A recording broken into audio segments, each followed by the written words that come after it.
Di sebuah negeri tandus pada masa lampau, hiduplah seorang pria dengan wajah keras dan sorot mata gelap. Pakaiannya kusam, tubuhnya penuh bekas luka, dan tangannya seakan terbiasa dengan kekerasan. Di sekelilingnya tampak bayangan korban-korbannya, suasana muram dan mencekam. Langit kelabu menggantung rendah, mencerminkan kehidupan yang telah ia jalani, kehidupan yang dipenuhi dosa, darah, dan kematian. Ia dikenal sebagai pembunuh berdarah dingin yang telah merenggut nyawa 99 orang.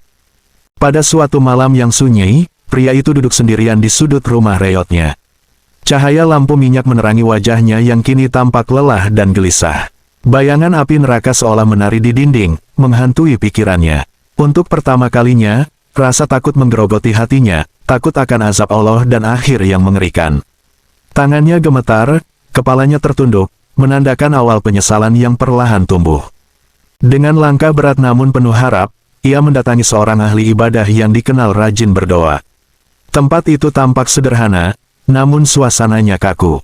Pria pembunuh itu berdiri dengan wajah penuh penyesalan, sementara sang ahli ibadah memandangnya dengan raut tegang.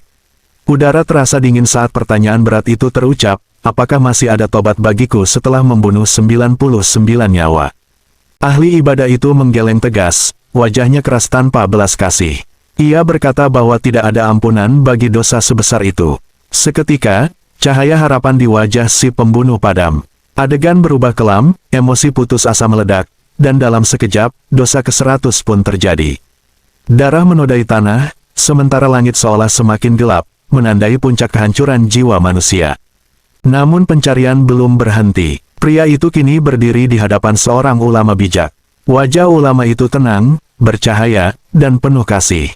Lingkungan sekitarnya terasa damai. Ketika pertanyaan yang sama diajukan, ulama itu menjawab dengan lembut bahwa pintu tobat selalu terbuka.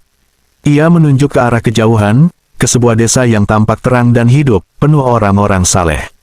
Harapan kembali menyala di mata si pembunuh. Dengan niat yang tulus, pria itu meninggalkan kampung lamanya yang gelap dan rusak. Ia berjalan sendirian di padang pasir luas, membawa tekad untuk berubah. Di satu sisi tampak desa lama yang suram dan penuh dosa, di sisi lain terlihat desa baru yang bercahaya, damai, dan hijau. Langkahnya terlatih namun pasti, wajahnya kini lebih tenang, langkah seorang pendosa menuju ampunan. Di tengah perjalanan, tubuhnya melemah. Ia terjatuh di tanah pasir, tepat di antara dua desa. Saat ruhnya keluar, dua malaikat datang, malaikat azab dengan wajah tegas dan gelap, serta malaikat rahmat dengan cahaya lembut.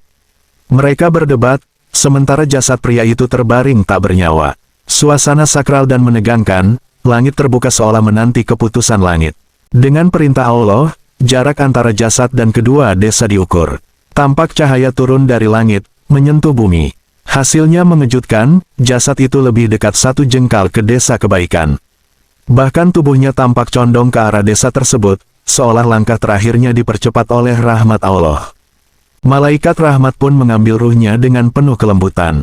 Cahaya menyelimuti adegan, menyingkirkan gelap sepenuhnya. Surga tergambar sebagai cahaya jauh yang damai. Kisah ini berakhir dengan ketenangan dan harapan, bahwa meski dosa setinggi gunung, satu langkah tulus menuju Allah dapat mengubah segalanya.